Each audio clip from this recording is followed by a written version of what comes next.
My parents invited me to a fancy family dinner, but told me to sit at the kids' table while my married younger sibs sat with the adults. I quietly picked up my stuff and left. Hours later, they were desperately calling me. I'm 32, single, and apparently still considered a child by my parents, despite having a master's degree, owning my own home, and running a successful freelance consulting business. This story happened 3 weeks ago, but I'm still processing the absolute audacity of my family. Some background first. I'm the oldest of 4 kids. My sister Emma is 30 and married with 2 kids. My brother Jake is 28, married with 1 kid on the way. My youngest brother Tyler is 26, just got married 6 months ago. Growing up, I was always the responsible one.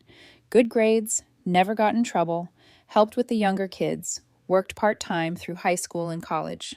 My parents always treated me like the built-in babysitter and homework helper, but somehow never quite saw me as an actual adult with my own life and achievements. Meanwhile, my siblings got away with everything. Emma barely graduated high school, got pregnant at 22, and has never held a job longer than 6 months. Jake dropped out of college twice before finally finishing with a communications degree he's never used. Tyler spent her early 20s partying and living off my parents before suddenly deciding to get married to a girl she'd known for 8 months. But here's the thing that's always driven me crazy. The moment each of them got married, they were suddenly treated like mature adults deserving of respect. Emma became the family expert on everything the moment she popped out her first kid. Jake's opinion started mattering the second he put a ring on his girlfriend's finger. And Tyler, who literally moved back in with our parents after college and stayed there until her wedding day, is now treated like some wise patriarch because she has a wife. Me? I'm still just good old reliable single Patience M, Orta, who clearly hasn't figured out her life yet. I've built my consulting business from nothing into something that lets me work with Fortune 500 companies. I own a 3-bedroom house in a great neighborhood. I travel internationally for both work and pleasure. I have a robust social life, volunteer with local literacy programs, and I'm genuinely happy with my life. But because I haven't found the right person to marry yet, my family treats me like I'm somehow incomplete or immature. The dinner invitation came via a group text to all us kids.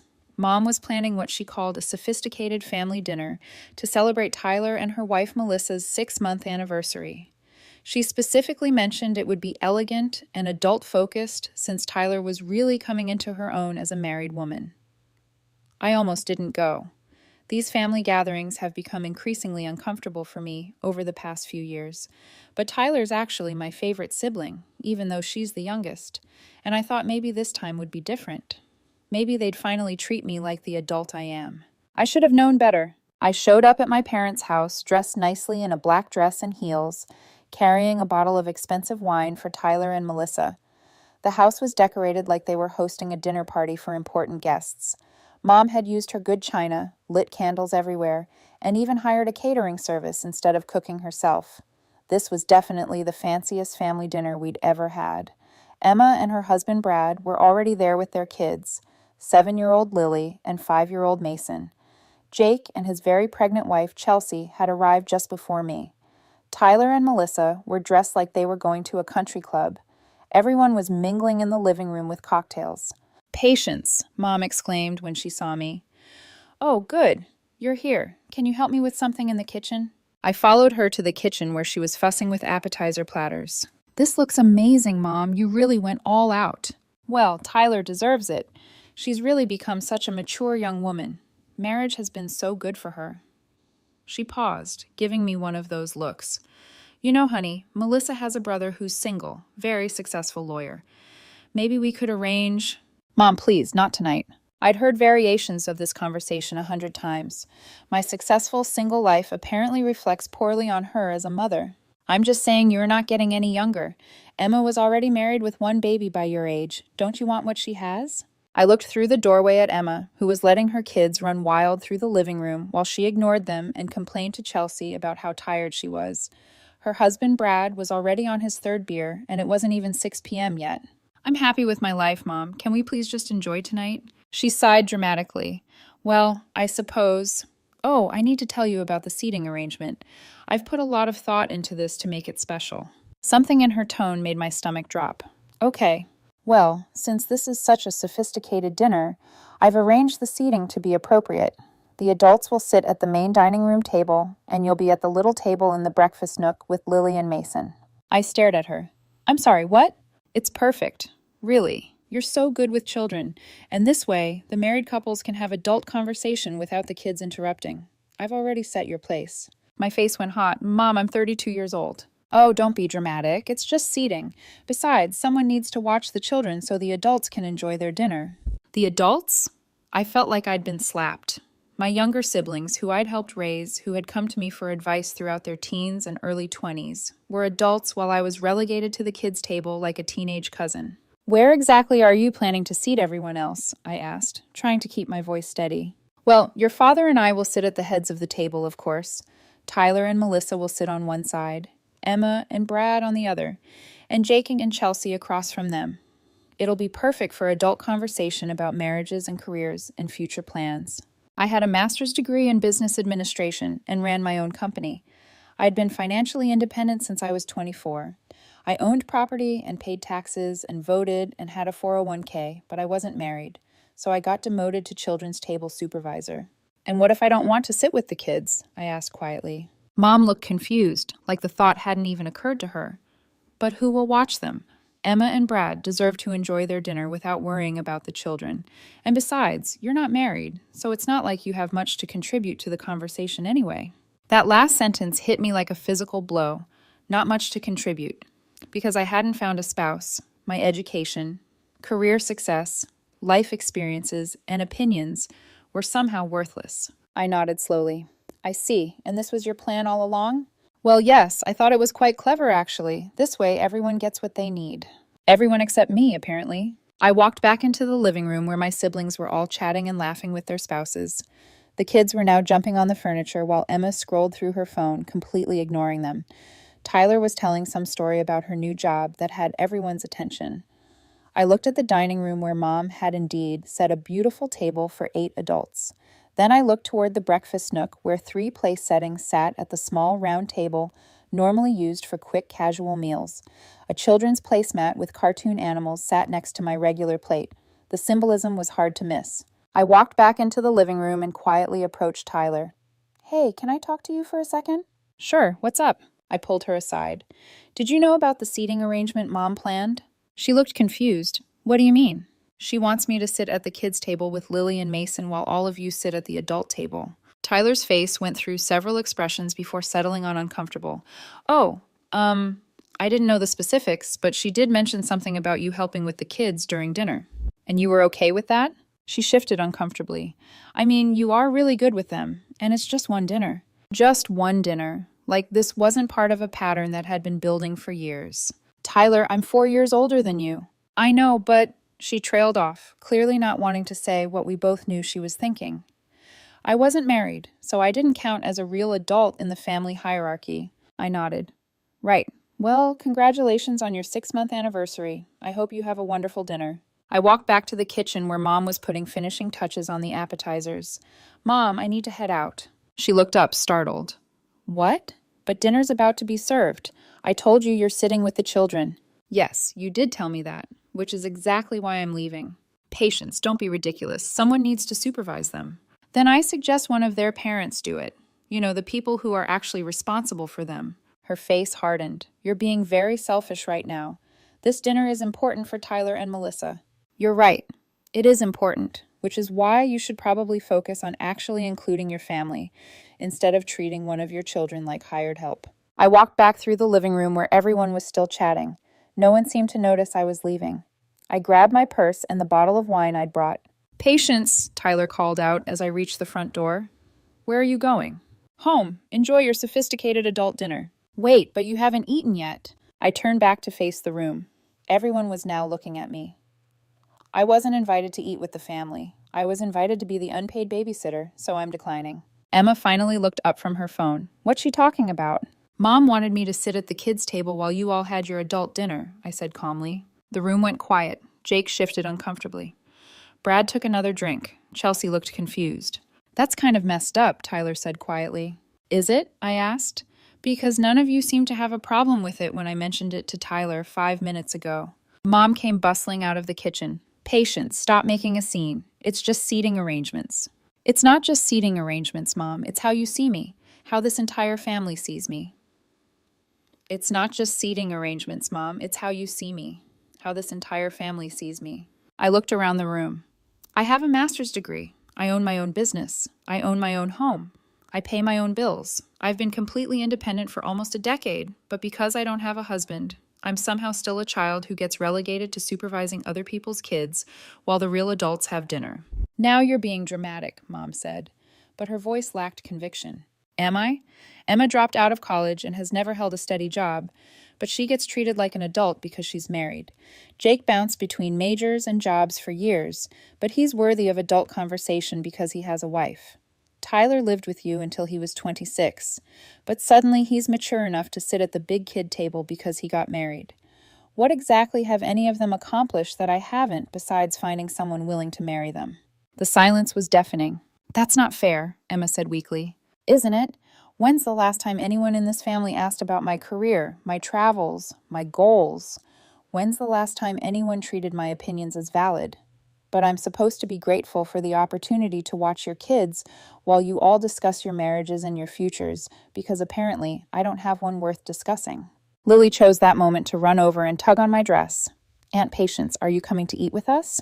I knelt down to her eye level. Not tonight, sweetie, but you be good for your mom and dad, okay? But who's going to sit with us? Mason asked, appearing beside his sister. Your parents will take care of you. That's their job. I stood back up and faced my family one more time. I'm going home.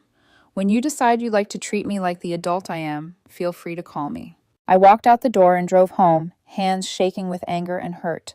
I'd been dealing with this dynamic for years, but having it made so explicit, so deliberately insulting, was more than I could take. I got home, changed into comfortable clothes, ordered Thai food, and opened a bottle of wine. I turned off my phone and watched Netflix on my couch in my house, surrounded by my things in my life that I'd built entirely by myself. Around 9 p.m., I turned my phone back on to find 17 missed calls and 43 text messages. The first call had come from Tyler about 30 minutes after I left, then Emma, then Jake, then Mom, then Dad, then Tyler again. The pattern repeated for hours. The text messages were a journey. Tyler, 6:47 p.m. Hey, can we talk? Dinner was really awkward after you left. Emma, 7:03 p.m. Okay, I talked to Mom about what happened, and I think there might have been a misunderstanding. Jake, 7:15 p.m. Dude, Mom is freaking out. She says you ruined Tyler's dinner. What happened? Mom, 7:22 p.m. Patience, you embarrassed me in front of Melissa's family and ruined Tyler's special dinner. Call me immediately. Dad, 7:35 p.m. Your mother is very upset. I think you owe everyone an apology. Tyler, 7:41 p.m. Look, I'm sorry about the seating thing. Can you just call Mom back? She's crying and saying the whole dinner was ruined. Emma, 7:58 p.m. The kids kept asking where you were. Mom had to sit with them, and she was not happy about it. This made me laugh out loud. So when Mom had to actually parent her grandchildren during dinner, suddenly the seating arrangement was a problem. Jake, 8:14 p.m. Chelsea says what Mom did was messed up, and she's right. But can you please just call back so we can fix this? Mom, 8:23 p.m. I cannot believe you would be so selfish and inconsiderate. Do you have any idea how hard I worked on this dinner? Dad, 8:31 p.m. Patience. Your mother spent all day preparing this dinner for the family. The least you could do is call her back. Tyler, 8:47 p.m. Melissa feels really bad about this. She says if she had known Mom was planning to make you sit with the kids, she would have said something. Please call me back. Emma, 8:52 p.m. Okay, so I might not have fully understood what happened before, but Chelsea explained it, and wow, that was really messed up, but Mom is like really upset. Jake, 9:01 p.m. Can you please just call someone back? Mom is talking about driving to your house. That last message prompted me to finally respond. Me, 9:03 p.m. Do not come to my house. I'll call Tyler in 10 minutes. I called Tyler, who answered on the first ring. Thank God. Look, I'm sorry about what happened. I honestly didn't realize how messed up the whole thing was until after you left. What exactly happened after I left? Tyler sighed. Well, Mom expected you to come back, so she kept waiting to serve dinner. When it became clear you weren't coming back, she completely lost it. She kept saying you embarrassed her in front of Melissa and that you ruined our celebration. And what did you say? At first, I was just trying to keep the peace, but then Melissa asked me to explain exactly what happened, and when I told her about the kids' table thing, she was horrified. She said if her family ever did something like that to one of her siblings, she'd walk out too. Interesting. Melissa had more sense than my entire birth family. So, what happened with dinner? Well, Mom had to sit with Lily and Mason since Emma refused to leave the adult table, and the kids were being kids. They were loud and messy and kept interrupting. Mom was getting more and more frustrated, especially because Lily kept asking where you were and why you left, and he hesitated. And about halfway through dinner, Melissa asked Mom why she thought it was appropriate to treat you like a babysitter instead of a family member. Mom got defensive and said someone had to watch the kids. Melissa pointed out that their parents were literally sitting right there. I was starting to like this, Melissa. Then what? Then Emma finally said, maybe one of them should sit with the kids instead. And Mom completely lost it. She started crying and saying that you had ruined everything and that she'd worked so hard to make this dinner special. Chelsea pointed out that maybe if she'd included you in the dinner instead of treating you like help, you wouldn't have left. Good for Chelsea. Yeah. And then Jake said he never really thought about it before, but it was pretty messed up how you always get treated differently because you're not married. Dad tried to defend Mom, but honestly, even he seemed to realize how bad it looked. So what's the situation now? Tyler was quiet for a moment. Mom wants you to apologize for embarrassing her and ruining the dinner. Dad thinks you should just call her and smooth things over. Emma and Jake think Mom owes you an apology, but they want everyone to just move on and pretend it didn't happen. And what do you think? I think Melissa is right. What Mom did was really messed up and you had every right to leave. I also think I should have said something when you told me about it instead of just going along with it. This was more self-awareness than I'd ever heard from Tyler. Maybe marriage really had matured him. I appreciate that. So, what do you want to happen now? I want to be treated like an adult member of this family instead of like the family disappointment or unpaid babysitter. I want my accomplishments to be acknowledged and valued. I want my life choices to be respected, even if they're different from everyone else's. That seems reasonable, Tyler said softly, and I'll talk to them. Melissa already said she's going to say something to Mom next time she sees her. We talked for a few more minutes before hanging up. I felt slightly better knowing that at least Tyler and his wife understood why I'd left, but I wasn't holding my breath for any real changes. I didn't call my parents back that night, or the next day, or the day after that. By Thursday, the calls had intensified. Mom had left 3 voicemails, each one more frantic than the last. In the first one, she was angry. By the third one, she was crying and begging me to call her back. Dad left a message saying I was being stubborn and hurtful and needed to think about the family. Emma sent a long text about how the kids missed me and didn't understand why I wasn't coming around anymore. Jake called and left a message saying he'd been thinking about our conversation at Christmas last year, when I'd mentioned feeling excluded from family stuff, and he was starting to understand what I meant. But it was Tyler's text that finally got to me. Melissa and I want to take you to dinner this weekend, just the 3 of us. She wants to apologize for not speaking up during the dinner planning, and I want to apologize for not having your back when I should have. Would Saturday work? I stared at the screen, the knot in my chest loosening just a little. I agreed to dinner with Tyler and Melissa. We went to a nice restaurant downtown, and I immediately understood why Tyler had fallen for her. She was smart, funny, and had clearly been thinking a lot about what had happened. I have to tell you, she said after we'd ordered. I was absolutely mortified when Tyler explained the seating arrangement to me. In my family, that would never happen. It's been a pattern for a long time, I admitted. I just finally hit my limit. Tyler looked down, a little embarrassed. Melissa told me I should have said something when you told me. I didn't realize how bad it looked until she explained it to me. Melissa nodded. Tyler told me some stories about growing up, and I can see why. The way he described it, you basically raised him and your siblings while your parents treated you like a live-in nanny. Tyler winced. I never really thought about it that way, but yeah, that's kind of what happened. Patience was always the one helping us with homework, driving us places, mediating fights with Mom and Dad. But the minute each of us got married, suddenly we were treated like adults, while she stayed the responsible kid. It's honestly bizarre, Melissa said. It is, I agreed. And what really gets me is that none of my accomplishments seem to matter. I've built a successful business, I own my home. I'm financially stable. I travel. I have great friends. But because I haven't found a husband, I'm somehow still seen as immature and irresponsible. Which is crazy, Tyler said firmly. You're literally the most successful person in our family. This was the first time any of my siblings had ever acknowledged that. I smiled a little. Thank you. So, what can we do to fix this? Melissa asked. I honestly don't know if it can be fixed, I said. This isn't just about one dinner. It's about years of being treated like I'm less than because my life looks different from what my parents expected. Tyler was quiet for a long time before saying, I've been thinking about this a lot since Saturday night.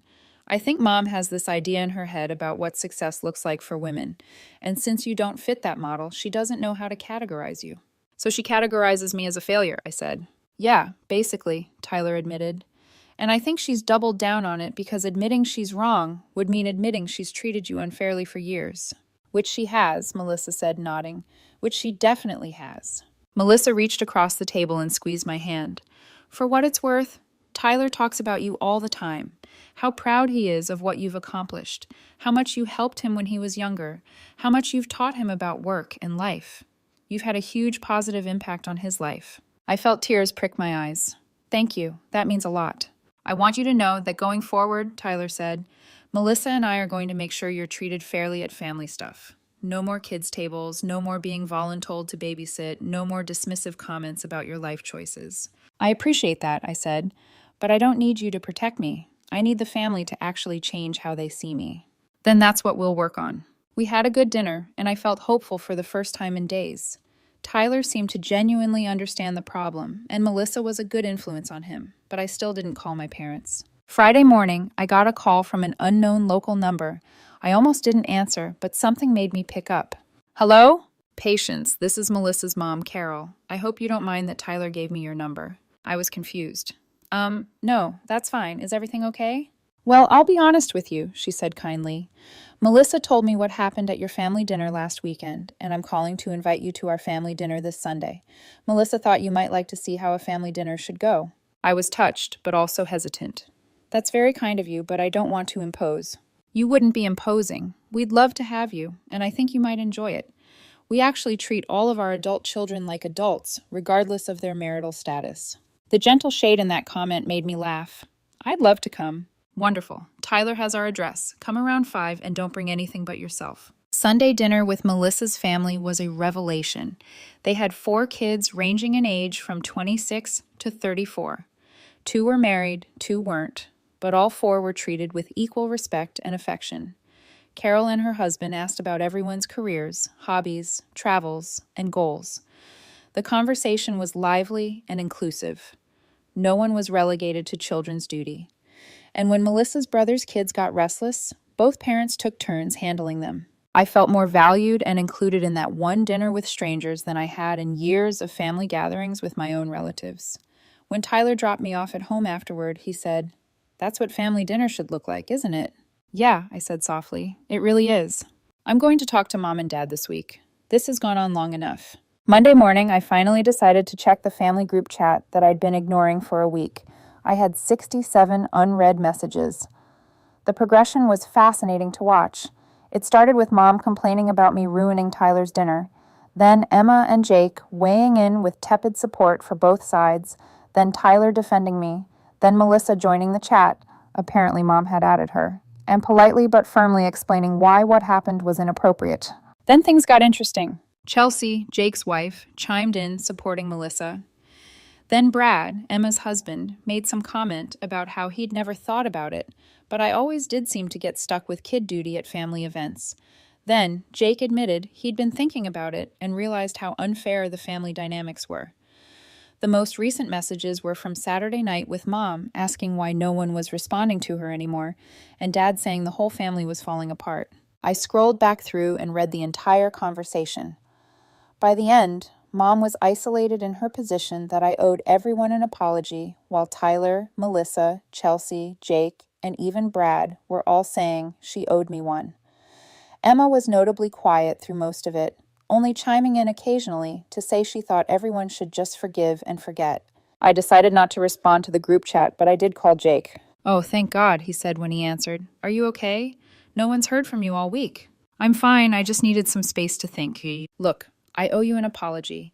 Chelsea made me go back and think about every family gathering for the past few years. And she's right. You always get stuck dealing with the kids while the rest of us get to relax and socialize. That's not fair. Thank you for saying that. And the more I thought about it, the more I realized how dismissive we've all been about your life. Like, you have an amazing career and you travel to all these cool places, but we never really ask about any of it.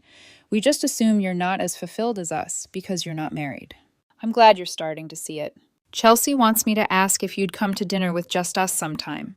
She says she wants to hear about your business and your travels, stuff we never talk about at family dinners. I smiled. I'd like that. It seemed like the conversation was actually sparking some genuine reflection in my siblings. For the first time, I wasn't sure if things could change, but I finally believed they might. Tuesday evening, Tyler called to warn me. Mom and Dad are planning to show up at your house, he said. I tried to talk them out of it, but they're convinced you're just being dramatic, and that if they can corner you in person, you'll apologize and everything will go back to normal. When are they coming? I asked flatly. Probably tomorrow evening. Dad said something about stopping by after work. Okay, thanks for the heads up. Wednesday evening, right on schedule, my parents showed up at my door. I saw their car pull into my driveway and took a deep breath before answering the doorbell. Patience, Mom exclaimed, as if she were surprised to see me at my own house. We've been so worried about you. Hi, Mom, Dad. Dad looked stern. We need to talk. Okay, come in. We sat in my living room, and there was an awkward silence while they looked around. They'd only been to my house a handful of times since I'd bought it, and they always seemed surprised by how nice it was. You have a lovely home, Mom said, as if she was noticing it for the first time. Thank you. Another silence. Patience, Dad began. We're here because this situation has gotten out of hand. Your mother worked very hard on that dinner for Tyler, and walking out the way you did was hurtful and embarrassing. I see, I said evenly. And what part of the evening do you think I should have handled differently? Mom jumped in immediately. You should have just sat where I asked you to sit and helped with the children. It was one dinner. You completely overreacted. So you still think it was appropriate, I said slowly, to seat me at the kids' table while my younger siblings sat with the adults? It was just practical, Mom insisted. Someone needed to watch Lily and Mason. Why didn't Emma and Brad watch their own children? Because they deserved to enjoy their dinner without having to worry about the kids. And I didn't deserve to enjoy my dinner. Mom looked frustrated. It's different. They're married. They have responsibilities and stress at home. You don't have those same obligations. There it was again. Because I wasn't married, my time, comfort, and dignity were less important than my married siblings. Mom, I said quietly, I want you to think carefully about what you just said.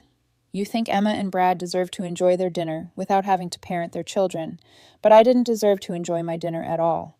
Instead, I should have been grateful for the opportunity to provide free childcare while the adults had real conversations. You're twisting my words, she snapped. Am I?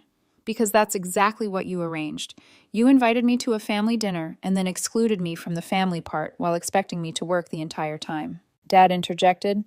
Patience, you're being dramatic. It was just one evening, and you've turned it into this huge thing. It's not just one evening, Dad, I said, my voice calm but firm. It's a pattern. When's the last time either of you asked about my work, my travels, my goals? When's the last time you treated my opinions as valid?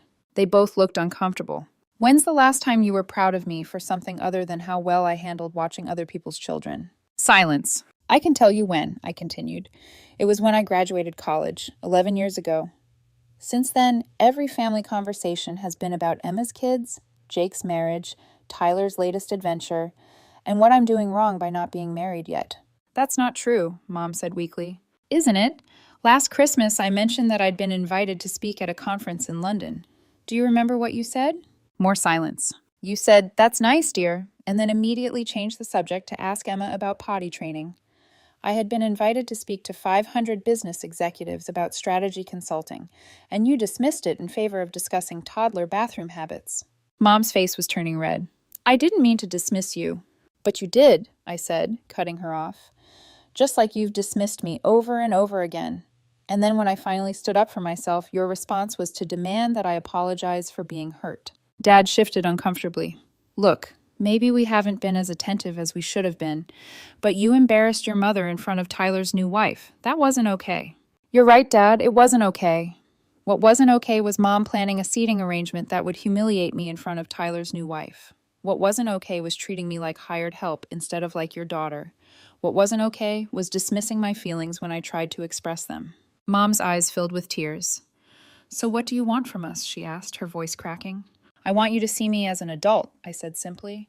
I want my accomplishments to be acknowledged. I want my life choices to be respected. I want to be included in family conversations instead of being assigned babysitting duty. And if we do that, Mom asked quietly, will you forgive us for the dinner? Mom, this isn't about one dinner. This is about years of being treated as less than. If you can genuinely change how you see me and treat me, then yes, we can rebuild our relationship. But if you're just looking for a quick apology so everything can go back to how it was, then no. They sat there in silence. Finally, Dad stood up. We need to think about what you've said. I think that's a good idea. They left shortly after that, promising to reflect.